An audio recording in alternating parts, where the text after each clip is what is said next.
habits that come before. So with Synergy, the main effective practice here is valuing differences and seeing the differences in people and using those to bolster yourself. So think about a flock of birds, and when a flock of birds is flying around, right? There's a reason why they fly in flocks. They don't just fly randomly, just like one here, one there, one there. No, they're flying in a flock and they're flying in a V. They're flying whatever formation they're flying in for a reason. They're coded to do that, biologically, because they get drafts. So if one bird's flying in front of the other bird can get that bird's draft. And they can switch off, and that bird gets the draft. Instead of both powering against the headwinds, one of them can avoid the headwinds while the other one takes a break. So by switching off, by using each other, they're getting further with less energy. So that's sort of the idea of synergy, is that you can get ahead without just powering on by yourself. It's about understanding that you need other people to really be effective, and that you can't just keep on powering on by yourself, trying to get ahead, without anybody's help. So think about basketball, for example. You get the ball, right? The hoop's 50 feet away, whatever it is. You're at half court. You got to make it to that hoop. You can go power through. You can try to power through. You can dribble it up, try to get it to the hoop. Go for that layup, bam, try to get it in. It might work. Maybe, if you're really good. But chances are there's going to be 3 defenders who are synergizing, who are coordinated, and they're going to do everything they can to stop you. So you're going to need to use the help of your team. You need to pass it to a teammate who's then going to use his strength, his energy, pass it back to you, then you're going to get that layup. So the idea is that you can't do everything by yourself. You can't be effective by yourself. And this habit is really all about that. So one of the key things here is, I don't know if you guys learned about paradigms in one of the stations, but it's essentially, I think it's habit 1, but it's about what are your perspectives, right? What are you, how did you grow up? What's your point of view on life? What's your perspective on life?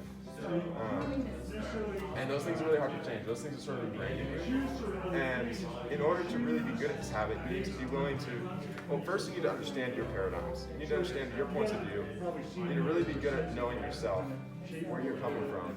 Then, in order to, once you have that down, then you need to use that to understand other people. So you can't really understand other people until you're self-aware of your own biases, right? If you're still stuck in your head, you don't even realize that you're stuck in your head, you're definitely not getting out of your head. If you're stuck in your head, you at least know that you're stuck in your head. Then you can sort of, okay, maybe I can work around that. Because we're not always right. Our perceptions of reality are always a little bit off. So it's important to sort of talk to other people, to keep yourself grounded, and to sort of get those different perspectives in life. And Synergy utilizes that to get ahead, in terms of a team, so you can get better in operations. You really want to utilize the strengths of others. So let's say you've got a team, you've got a whole bunch of guys, people, girls, and one of them is really good at marketing, one of them's really good at accounting. You're not going to go and try to do all the marketing and accounting yourself. Delegate it, Be like, oh, hey, I got this post I need to make on Instagram for a business. Marketing dude, can you help me out? What's going on with this? You think this is going to gain traction, or what do you think is going to happen? So it's about really seeing the strengths of others and understanding your strengths too and your weaknesses. Because if you can understand your strengths and weaknesses, you can know where to help others with your strengths, and you know where you need help with your weaknesses. So, for example, I'm not always the best at planning things ahead. I'm not always the best at sort of getting things done ahead of time. So for me, when I'm in a team, I try to look for people that are good at sort of getting the planning, and making sure that everything is sort of done in order and done on time. Time management's not my forte, but I'm good at other things, so I know what I'm good at, hopefully, and try to utilize those things where I can.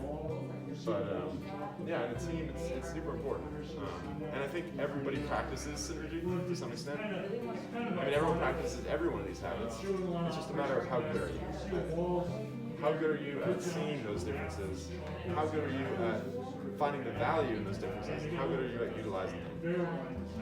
So, for example, one team that I work in is my roommates. I feel like we're a team, In order to keep the house in a good state, in order for us to all have a good time, keep everybody satisfied with the way that they're living, we sort of got to work together and value differences.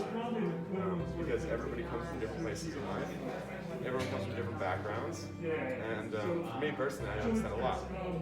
There was this instance where, just the other day, I was in the kitchen talking to one of my roommates, and I was like, hey man, I feel like sometimes people don't clean the pans properly. Like, I feel like people just sort of scrub them, and there's some stuff left sometimes, you know?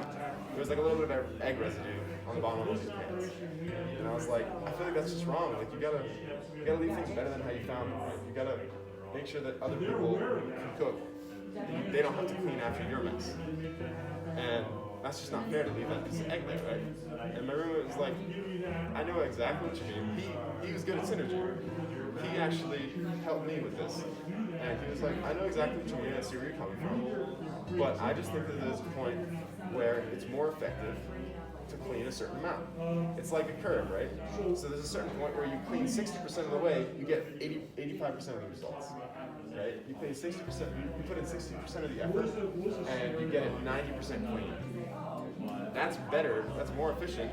It makes more sense than spending 5 minutes on each pan making it spotless, because nobody has time to do that. Because if you spend 5 minutes on each pan making it spotless, there's going to be 5 pans stuck in the sink because no one has time to clean them. It'd be better to have all 95% clean pans than to have a bunch of pans stacked up in the sink because nobody has the time to clean them. So I was like, at first, my mindset was like, no way, like you gotta have it perfectly clean, you gotta do it all. And by the end of that conversation, I was like, you know what, maybe he's got a point.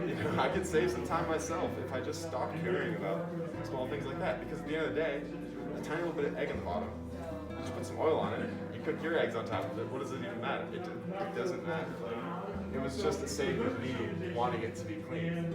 And I sort of realized that, and I was like, oh, he's got a point. So it really is applicable. Like, one of the things that I want you guys to know about these habits is that it's not just about production and operations.